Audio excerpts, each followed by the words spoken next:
It's not very easy to find online coverage of the gun industry that isn't hyper-polarized. The issue is dominated by a mix of NRA members and gun rights activists, and even the traditional media does little more than play referee between these two sides. When Stephen Gutowski launched The Reload in 2021, his aim was to cut through this noise. Stephen had spent several years covering the issue for the Washington Free Beacon, and despite his background in conservative media, his work has been widely praised by both centrist and left-of-center journalists. In 2022, CNN hired him to serve as an on-air analyst around gun policy issues. In my conversation with Stephen, we talked about why he struck off on his own, how he monetized his newsletter, and what role his cable news career plays in building his audience. Hello, I'm Simon Owens, and this is The Business of Content, the show about how publishers create, distribute, and monetize their digital content. If you want to listen to an audio version of this episode, subscribe to The Business of Content wherever you get your podcasts. Okay, let's jump into my interview with Stephen. Hey, Stephen, thanks for joining me. Hey, thanks for having me. So you run one of the most influential news sites about the firearm industry. It's called The Reload. Let's talk about how you originally ended up on the firearms beat. Like you're like me. You actually started out running your own political blog back in the 2000s, right? Yeah, that's right. I had a blog in college. This was like 2008, so it was sort of the second iteration of the blogosphere when, especially as a college kid, it appeared that you might be able to make money off of putting your writing online, and so I was excited about that. And obviously, at the time, it was all advertiser based, basically like Google ads, and so to make any real money, you had to have an incredibly large audience. Yeah. And so I never made any money off of it. Yeah, but very few bloggers actually made a full-time living back then. Like there were Yes. there were a few blogging ad networks. There was something called Blog Ads, and then on the conservative side, there was something called Pajamas Media. That's right. But most of the blogs that were in those networks were only making some extra like pizza money and stuff like that. Like the ones that were generating, do you think like Glenn Reynolds of Instapundit or Talking Points Memo, they had to have like huge scale in order to make real money, but Exactly. So and it just wasn't like the creator economy just wasn't what it was back then as it is today in terms of an individual writer being able to make a full-time living. And I definitely had those kind of same dreams as you. Is like I had my own blog back then, and if I could just achieve enough traffic, but my guess is that you weren't able to. No, yeah, that's exactly right. I mean, the tools weren't there to make it on your own unless you had a massive audience. And by the time I got into it, most of those larger, especially on the conservative side of things, which is where I was, you already had very well established outlets that were the big players, Hot Air and Instapundit, as you mentioned, Ace of Spades. There was all these people already established. What I was able to do though, because I wasn't relying on it for income, because I was in college, I was able to make a name for myself with the writing that I was doing, with some of the stories that I broke at the time. If you remember Sarah Palin's email getting hacked, I had a minor story in that I helped break that involved, one of the conservative blogs where this guy was looking for information when he was hacking into her email because he had posted all this stuff online. But anyway, that got me in the door, down here in DC where I live now, and I was able to get a job offer out of that experience of starting my own website and writing on my own. And so I went through a couple of jobs down here in DC, ended up at the Washington Free Beacon, which is a conservative newspaper based out of Northern Virginia, Roslyn. And that's where I transitioned more into beat writing, because initially I'd been much more of a kind of a general conservative blogger. Yeah, and I had also found more interest in hard news over that time period too, as opposed to commentary. So I was more interested in breaking news and writing reports than writing commentary as much. And so at the Free Beacon, they want you to have a beat like a traditional newspaper. And I'd become interested in firearms, personally as a hobby, and gotten more interested in using them and training with them. And so it kind of just became a natural fit that's what became my beat. And it's one that's really very undercovered in the news industry as a serious beat. And so I had a lot of success with that and was able to parlay that into launching my own publication called The Reload, which is what I do now. Yeah, so like the Washington Free Beacon, it's definitely a conservative publication. Obviously, firearms are a very hot button political issue, but you seem to have generated a lot of respect across the aisle for your reporting. Was that like when you were starting on that beat, did you make a conscious decision that you wanted to not make this a super partisan type of reporting that you were doing, but try really hard to, as you put it, as you put it in your tagline, do serious and sober reporting on the industry?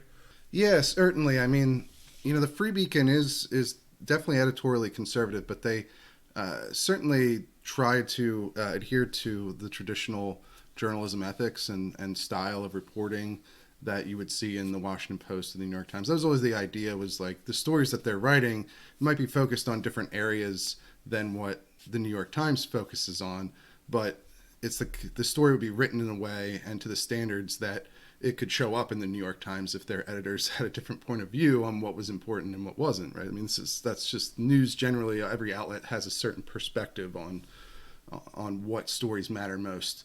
That was something that the Free Beacon instilled in me, but also that, as I mentioned, was something I learned on the way up, that news stories, in my opinion, have broader impact. Like, yeah, I could write a great analysis piece, and I still do analysis, and I'm a CNN contributor where I do a lot of it, analysis for them as well, and that's important and it plays a big role.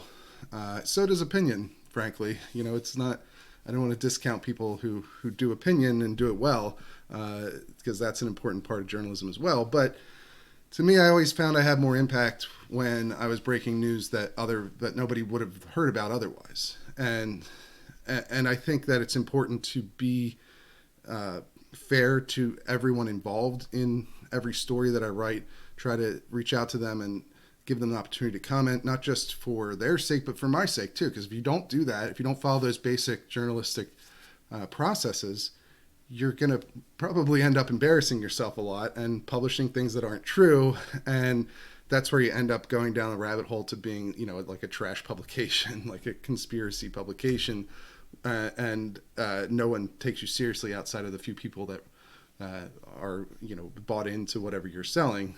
And so that, that's where I think the reputation that I've been able to garner over the years has come from that approach. And that's what I try to bring to the Reload every day as well. Well, any new beat reporter can tell you that it takes probably there's a very sharp learning curve to any kind of new beat, not just in terms of learning and understanding all the intricacies, but developing out sources and really getting a feel for what's news and what's not, and also to cut through the BS to a certain extent.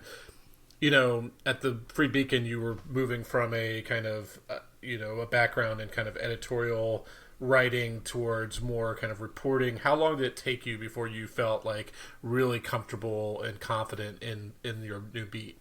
Yeah, I mean, I've been doing that stuff. Blogging was always kind of a mix between the two, as sort of Robert Novakian style columns, where he was a well-known political columnist on the conservative side years ago, and he always tried to mix in actual news. He tried to break news in every column that he wrote. And so I always thought that blogging, back in the early days when I was doing it, was kind of like that, where you're not just, or at least my approach to it was, you're not just trying to give your opinion on something, you're also trying to, have news in there. So I'd always had an interest in breaking news from the very beginning. And it just kind of became refined over time. And I think the Free Beacon was the first place I went where I had mentorship from people who were good editors and good reporters who could teach me a little more about how to cultivate sources and how to reach out to opposing parties for comment and how to find news stories that other people weren't looking at, or how to go through government documents, things like that. And so really once I got to the Free Beacon, it was more of a refining and improving my work, even through the end. And it's something you have to do all the time. We had a change in editorial leadership at the Free Beacon towards the end of the time that I was there, and it was a very different style of reporting that was being brought in. It was moving from like a magazine style, a little more laid back, to more of a daily political publication style, and it's a different kind of writing. And I had it took a while to learn, even at that point, even 5 or 6 years into working at the Free Beacon, how to write in this updated style, or this different approach. And it wasn't always easy. There was friction to it, but I think if you got to be willing to learn to improve your own writing all the time, even if you've won awards and been on magazines and all this stuff, you're never going to be perfect, and there's always going to be somebody who can teach you a little more, even if you feel like that's not the case. But how long did it take you until you? What happened till you felt like confident, though? I feel like there is that kind of threshold you hit where, like, I remember even as a local journalist when I was starting out in newspapers, it would take almost like a year before I felt like I knew all the players and all the board of supervisor members and stuff like that, to where I felt like confident. That's a really good question.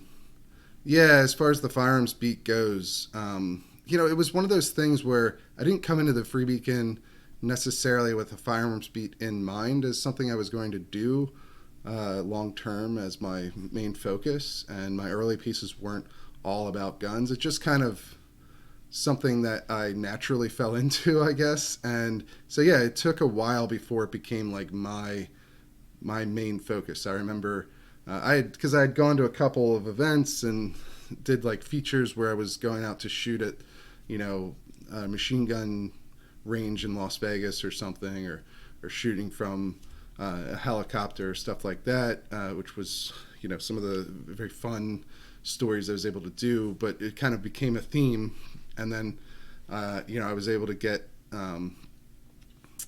connected with a lot of the major gun rights movement players, the NRA, the Second Amendment Foundation, all these groups, and get on their email lists and meet their press people, or their people in leadership positions. And so it certainly took time to do that, and it probably was a year or two before I was firmly in the firearms beat and had all the connections that I want, including at like the ATF, for instance. I was doing their media days, or going to talk with their press people all the time as well, and the Republican Party and the Democratic Party, so it certainly took a while to get to the point where I was not only doing firearms reporting full time, but also being the person that a lot of the main press people in the space were coming to for story. Like, they had a story, they would come to me and say, here's whatever, here's our latest lawsuit or whatever. And you also have to do that not just through contact with those people and talking to them and building relationships, but you also have to like break stories and become known for it that way as well before you're really ingrained in a beat. Because if you're not making news, if you're not out there breaking stories and no one else is breaking in this beat, nobody's going to really pay much attention to you. And when did you start feeling like you were building a personal brand, that you started noticing people across the aisle not just tweeting out your stories or sharing your stories, but like specifically name checking you as someone to watch on this beat or things like that? Like, how long did you, because your personal brand would have, and we'll get to talking about this, ended up being crucial to launching your own site. When did you start feeling like you had a personal brand? That's a good question. For me, I've always been very involved in Twitter, and that's been a big driver of my career. From the earliest days, really, I've been on that platform for, I don't know, since 2010. When did it launch? I think pretty shortly after it launched. Yeah. I remember being at CPAC in like 2008 or 2009 and meeting some of the big conservative bloggers and talking about Twitter with them and getting involved with Twitter. And then that really opens up a lot of doors when you're in media. Honestly, it's a huge tool, and because you can have direct contact with a lot of well-known writers and journalists, and if you have meaningful stuff to contribute to the conversation, in the media space, they're gonna take notice of you. And I think that was already starting before I moved into the firearms beat, but became more and more the case once I was at the Free Beacon and breaking stories and having interactions with like Jake Tapper from CNN on Twitter. I remember breaking a story about Katie Couric manipulating a documentary, manipulating audio in her gun documentary, and that was a huge story for me as far as like a big story that I broke, that where like the New York Times interviewed me for that, and there was a whole big media blow up around on that story at the time. I also 2016 there was leaked audio from Hillary Clinton campaign event where she was talking about how the Supreme Court got their gun case wrong, and that became a major story in the campaign that was used in millions of dollars worth of advertising. There were a lot of big stories. It was on the cover of Time magazine for their Guns in America edition back in, I think it was 2018. There've been a number of milestones like that over the years, but I do think that for me, as far as like how do people in media perceive me and my brand or whatever, or even just your regular audience, a lot of that is Twitter. Like Twitter is my biggest platform by far. I think I have like 45,000 followers there. It's not a huge platform, compared to some of the other people who've launched publications, but it's big enough to where you can realistically try to have your own publication if you have the right specialization and the right reputation in a certain niche. That threshold is lower than if you're just a generalist, and you might need 1 million followers or something like that to really make it go. But yeah, I think that Twitter has played a huge role in my career. Probably a lot of other people's careers, especially those who are now successfully running, these small publications. Mm-hmm. And when did you start thinking about launching something of your own? Because you were working for traditional media. Why did you decide to launch your own news site, and when did that happen? And what was your kind of initial thinking around it? Yeah, that was not an easy decision, right? I had a good job. The Free Beacon is a great place to work, and I was not unhappy there. But it was around 2020, really like 2019, end of 2019 through 2020. Once things calmed down a little bit from the pandemic, but it was really this wave of people starting their own successful small publications on Substack and elsewhere, that seeing those people have success is what inspired me to do it, right? And at first it was like the Dispatch, right? And I know a number of those guys, and really like them, and they've obviously had a lot of success with what they're doing in launching their own publication. But also, like Glenn Greenwald and Matt Iglesias, there's a lot of these types of guys who went out maybe a couple of years before me, but had really big success, starting their own publication, whether through Substack or elsewhere. And there's a couple legacy newsletter-based publications that have done really well once you start to dig into things. And then, to me, it was probably what put me over the edge, because the Dispatch is in my area. A lot of these political writer guys are somewhat in the same vein as what I'm doing as far as a news publication goes, and then but they all had huge followings, right, already built in, much larger than my own. And so I was looking around for other examples, and it was actually Lenny's newsletter. If you've heard of that one, it's like a tech startup newsletter on Substack run by Lenny, who who at the time when I was looking into it, he had his largest following was on Twitter, and it wasn't that much larger than mine. It was like 50,000, and this was a while into his publication, like maybe a year into it. So it wasn't like he had this massive following that he could just siphon off, 1 or 2% and be all right. He had a decent sized following, but he had a great reputation in this particular niche, in this particular area.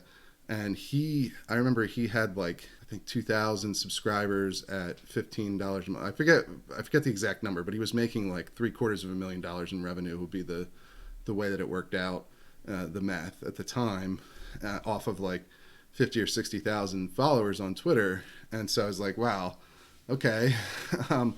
It seems to work for people who have large followings, but also people who have decent reputations and decent sized followings in specific niches.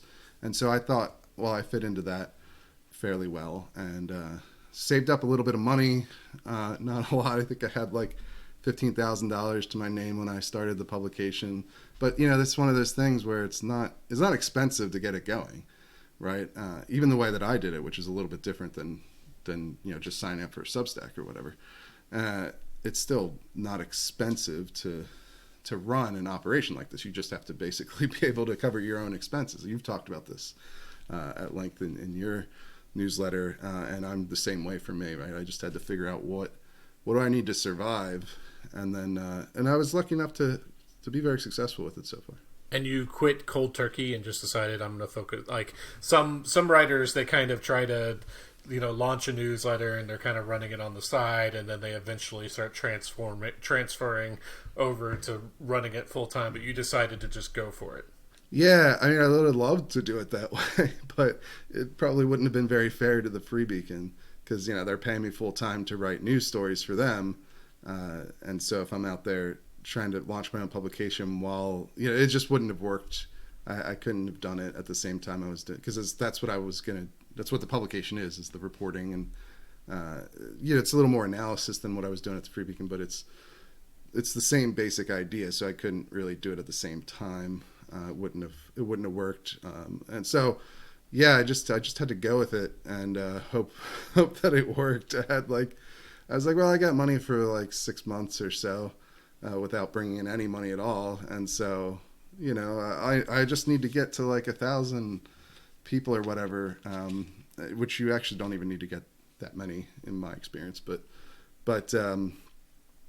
and so yeah, you launch, even though all your inspirations are Substack publications, you did not launch on Substack.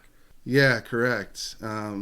What I did instead was build my own stack, using WordPress as the base, because mainly my thought was very forward, very long-term thought, which is that, you look at Lenny's newsletter, right? And you think, wow, this is one of those good problems to have kind of thing. You sort of saw this with the Dispatch recently, because they've moved off of Substack to their own publication, their own setup. But the problem with Substack to me, and I talked to them, and if they had offered me the paid program that they had at the time, I probably would have done that just because of the security of it.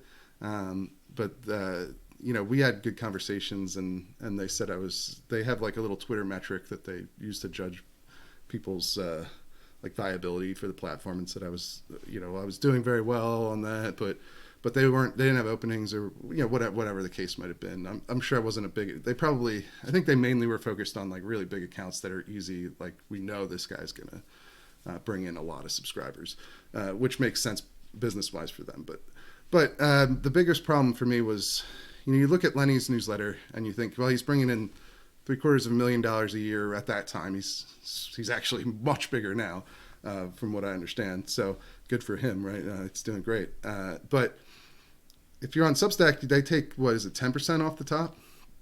So you're paying Substack, what would that be, like the $75,000 a year for their services? And I just don't think once you get to a certain level, that you're wildly overpaying for what they actually give you. Certainly at the time when you launched, I mean, I think there's an argument now that they are building tons of tools that are helping to build network effects. So Yeah. Being on Substack is similar to being on like a YouTube or something like that, where they're actually helping you with your audience. But at the time when you launched in 2020, it was basically a very kind of basic editorial tool that you could, if you had enough patience, like it seems like you did, to just build your own stack. There probably wasn't that much differentiation. In fact, you had more customization options in terms of designing your own Right. site and what you were offering and stuff like that. So you launch, you go Yeah. cold turkey, you quit your job, but because you only have $15,000 in the bank, like it's not like you can be one of those writers who spends 12 months just writing for free and then launch a business model. You had to launch a No. business model right away. How much did you charge, and what were you had a freemium product? How were you differentiating between the free content and what was your editorial output in terms of free content and paid content?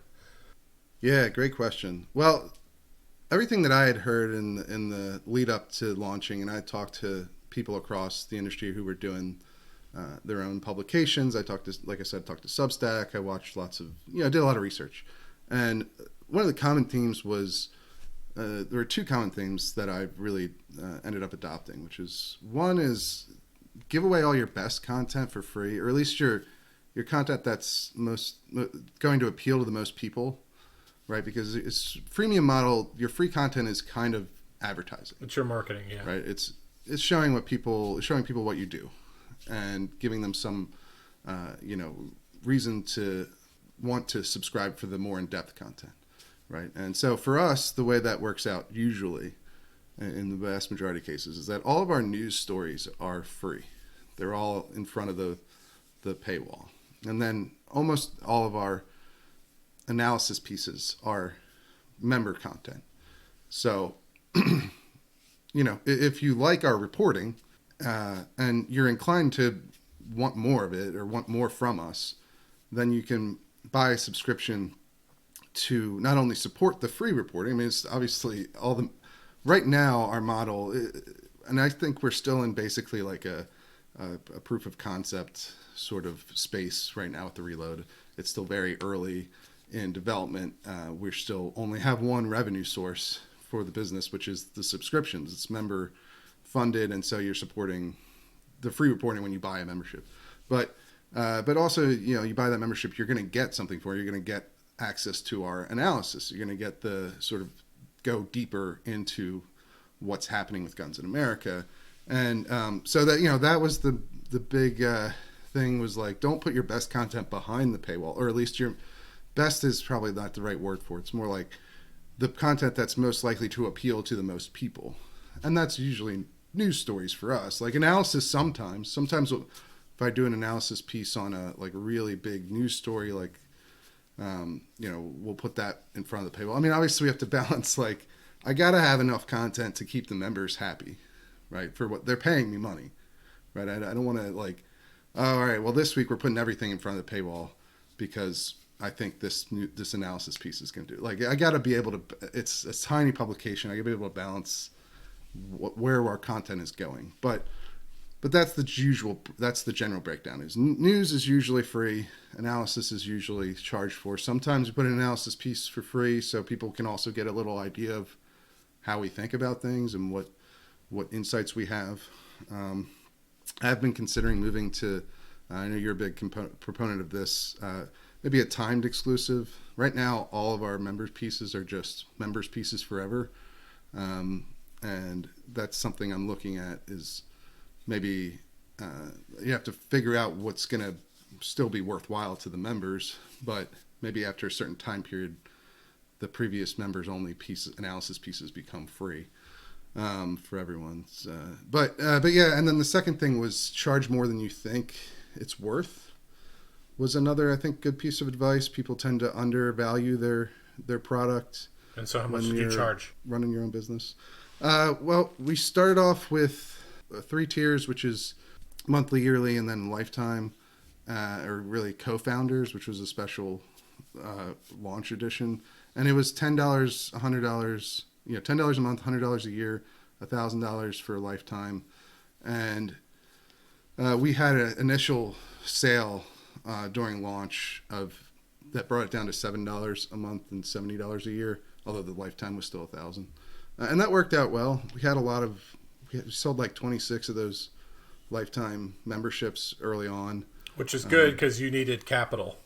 Like you need, Exactly. yeah. So and that those, I know the Dispatch, they sold like a $5,000 Yep. lifetime launching right out of the gate, and that gave them like $500,000 of capital before they even launched, which is always crucial, especially in those early days. And you benefited somewhat because you had built up this credibility. You had, when you launched, you had a lot of prominent people either tweeting out, encouraging people to subscribe, and you even had like a few articles written about you, and the kind of Yeah. like the thing that every independent creator wants is like a lot of press or media around them launching some kind of business venture. Yeah, and that was one of my advantages going into it, and one of the reasons that I was probably able to successfully launch it with the paid tier in there, because one, I already had that following on Twitter, so you kind of already have some level of people who are following your work, and so some of them will be primed to buy your premium offering rather than just starting from zero. And then, yeah, I was able to get some really good press. The Washingtonian did a launch piece. The Fox News did a launch piece on profiling me and the new publication, and we had support from lots of different members of the media with really big followings, and so yeah, we had a really good launch. And so that provided a lot of, I think, energy to move forward with the project, right? So you had 15,000 in the bank. You get that 26,000 extra cushion from the lifetime memberships. That's you're breathing a sigh of relief. Because you at least have some runway to continue building it, maybe a few hundred initial subscribers or something to that effect. What was kind of the growth after that in the next like 12 months in terms of it getting to something where you felt like you had made the right decision and you were moving towards something that was like a full-time salary? Yeah, because that's one of the things about that launch that's like it's really encouraging, and it gives you a lot of energy to move forward. It also might set up for Overconfidence. It might scramble your expectations for how every month's going to be, because not every month is going to be, massive sales, and yeah, that's been the case for us. Like it's been much more steady growth since that point, and sometimes the growth slows. In those, that's the thing with the news business too, is like it ebbs and flows, and you got to be prepared for that, especially. Yeah, churn. You got to deal with churn, which is always fun, and customer service. And I mean, the thing about launching your own publication as a reporter is like, I had some experience running my own website, never as a real business, but I've been running websites and been in the back end of them and helping, design them and so forth for several decades now. I guess I'm getting kind of old, but if you're just a regular writer, that's another thing about like the Substack versus building your own stack thing is like, if you don't have any experience with WordPress or building your own websites or whatever, and you're just a regular writer and you don't have the resources to spend on a team to do that, you probably are way better off just going with Substack anyway. Like regardless of the 10%, that 10% is probably worth it for you. Yeah, it removes a lot of headaches, and it's just a very kind of point and shoot, to use the phrase. Right, but yeah, so growth, it's not going to be explosive all the time, and you're gonna maybe grow. If you're doing well, you're probably going to grow steadily. We've grown steadily. We're at a point where I can live off of the money from the publication full time, and even be able to support part-time work as well for our contributing writer. And I'm hoping right now we're sort of in this period where I can live off of it and I can afford to hire a part-time person, but what I really want is to be able to hire some full-time people and grow the publication and make it a little more self-sustaining, rather than all of my work all like every day all the time, which is what you're getting yourself into, right? When you start your own publications, people should be understanding of that, but we're in that period where it's all right, I'm making enough money to support myself and pay for a little extra help, but what I really want is to I got to grow to the next level to be able to hire people, and that's a significant gap between those two periods, and so that's what we're working through. And it's not always going to be like you're going to, all right, I'm going to sign up 26 lifetime members every month. It's unlikely to happen, without a lot of advertising support or what have you. And so, people, you have a great launch. You could, it's fantastic, and it's also something that you have to be realistic about expectations after that point. Because if I'd be making millions of dollars right now if it was the same every month as it was that first month. But that's not what happens in real life. Yeah. So you've just been kind of slow, steady growth, but you did reach a point where you're able to hire a contributing writer. When was that, and what's kind of the arrangement there in terms of what they're contributing? Yeah. So that was fairly early on in terms of having him come in and write for us. We've upped his pay over the period of time that he's been with us. I actually, and so it's basically a freelancing arrangement, right? He's an independent contractor as far as the league. He's not an employee. He actually has a full-time job elsewhere, so he's not reliant on the income from us to make a living, but it's enough to where I can pay him a decent amount of money for the work that he does, but his work is very vital to keeping the place running smoothly. So he writes for us, which is important because then I'm not burdened with having to produce every piece of content for the site. But he also does some back end work of setting up the skeletons for the newsletters, things like that. That's also extremely helpful. And he co-hosts the podcasts and makes the clips from the podcast. We also have an editor for the podcast who's working on that, which I'm hoping to be able to pay him some money at some point in the future once the podcast. We haven't really monetized the podcast very much at this point beyond it. The members get early access to it, but we don't have ads. We don't have any advertising yet. That's probably the next most obvious step to where we're going to bring in more revenue, like you've been talking about on your newsletter. And it's just something that we have to get ironed out before we can launch it. Yeah. So, and then you recently signed a contract to be kind of like an on-air contributor to CNN.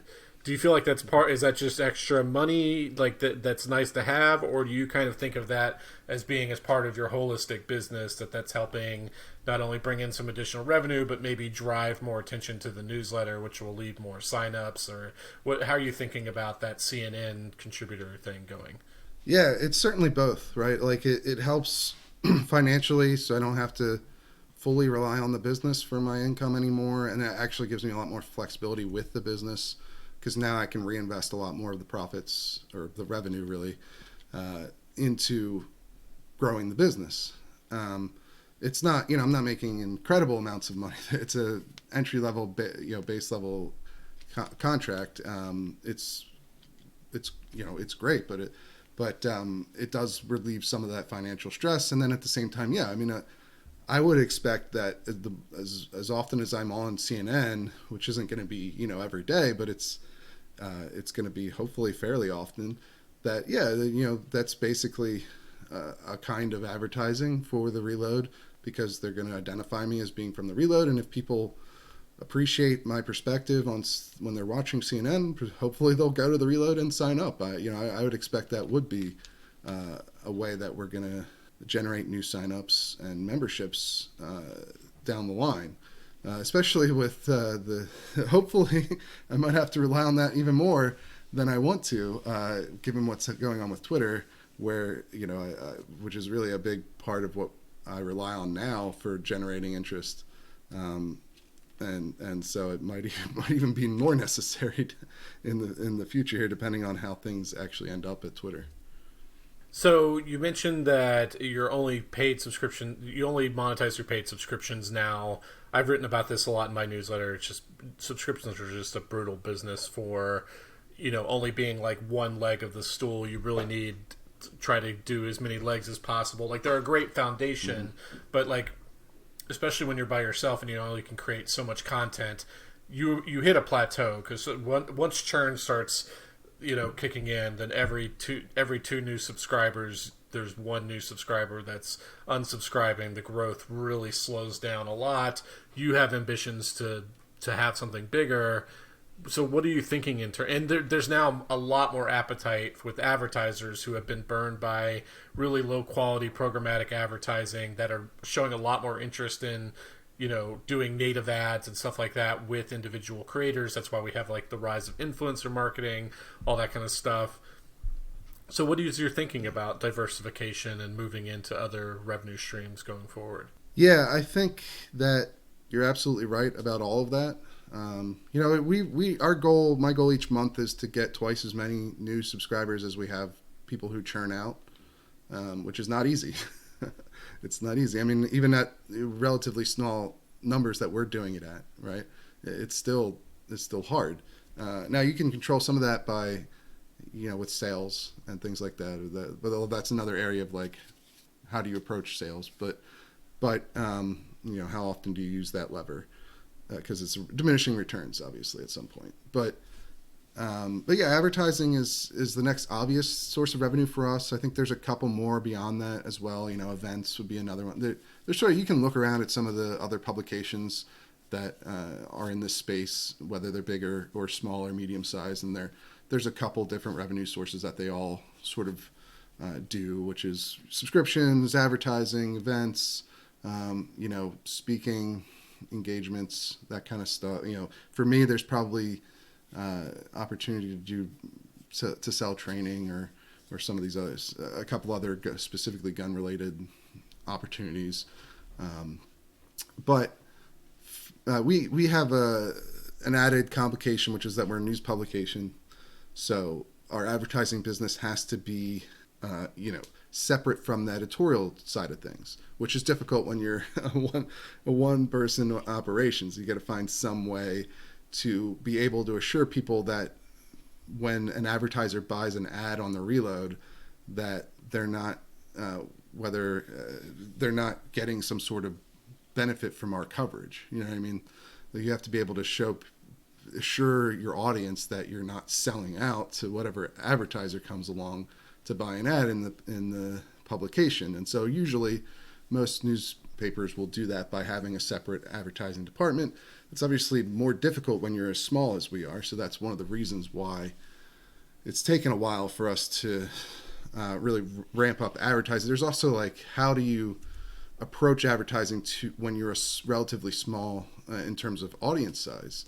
Because most of your major advertisers, they're not, they want bulk buys with huge numbers of eyeballs on their ads. And so Coca-Cola is not looking at, niche advertising in small publications necessarily. Yeah, but there's a ton of outdoors. Like I interviewed a YouTube people behind this YouTube channel, and they only had like 5,000. They're two like hunters, and they only have like 5,000 followers on YouTube and maybe like 20,000 on Facebook and 20,000 on Instagram, which is relatively small in the grand scheme of things. But they are making really good money because there are a lot of outdoors companies that like understand that their audience is super hyper focused on this one niche, and they see that's more valuable than spending $100,000 on like Google ads or something like that. And that's my same thought as to if we tried to do programmatic ads, Google ads, we'd make nothing right off of our audience size. But I think the audience we've built is much more valuable than just random eyeballs on Google search or whatever. And so that's the other part of it, is like, how do you leverage that in practice for advertisers? How do you get to there's a lot of questions to answer when you're a very small publication looking to do native advertising on a sort of boutique basis. And I think, we have an audience that's large enough to support that now across our different offerings, right? We got the website, the newsletters, the podcast audio form, and then the podcast on YouTube and clips from the podcast on YouTube, which sometimes you have a general range of what the views do. Sometimes it's 100,000 plus views on some of those clips.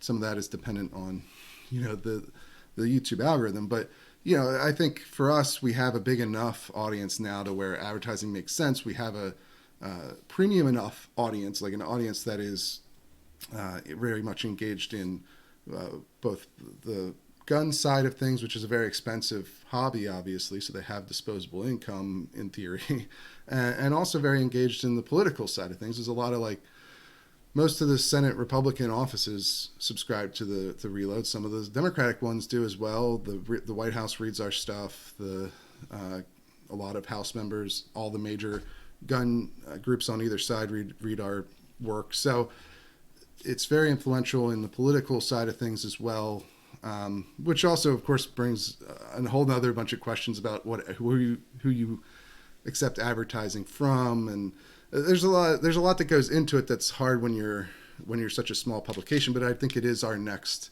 step in terms of revenue growth, and the thing that makes the most sense for us. We just have to nail out the details of it, and I'm working on that. I'm working with finding somebody to handle that stuff so that it's separate from, so it doesn't have an influence on me and my reporting, or our contributing writer and his reporting.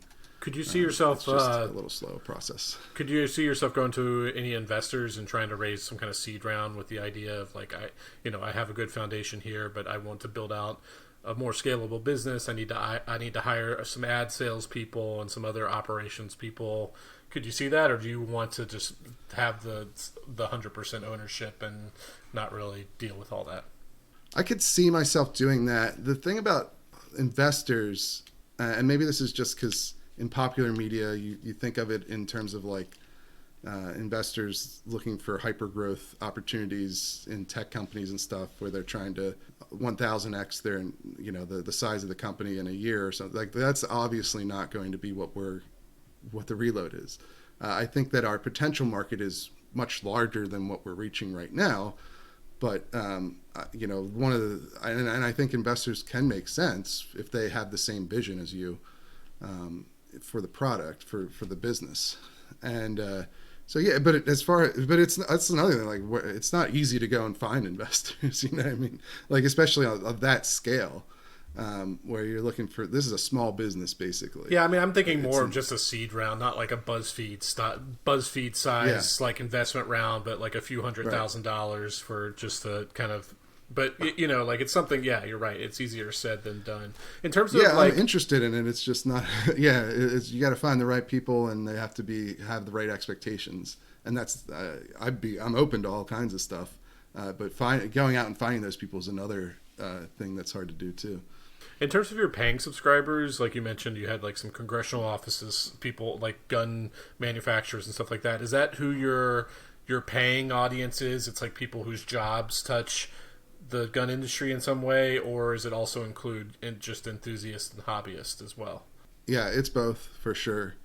I think that it's probably a majority are your enthusiast types, who just people who are really interested in gun politics. But also you get a significant number of people who are involved in, whether the organizational side or the elected official side, part of gun politics. So it's a mix of both of those. I think we have a very influential user base as far as, both the free and paid subscribers go. And so that's been very rewarding in terms of people are clearly paying attention to our reporting quite a lot on Capitol Hill, but also throughout the country, with just your average gun owner who really wants to know what's actually happening. All right, Stephen. Well, those are all the questions I have for you. Where can people find you online? Yeah, you go to thereload.com and check out what we're doing. Sign up for the free newsletter, and you'll get that once a week. It's another thing we try to do is not clutter people's mailboxes, right? I think that's been pretty successful strategy so far, and so you'll just get one email a week, and if you're interested in learning even more about guns in America from a sober, serious perspective, you can sign up for a membership as well. You can also follow me on Twitter at Stephen Gutowski, and find me on CNN, hopefully more often coming up here in the future. All right, well, this is a lot of fun. Thanks for joining me. Thank you.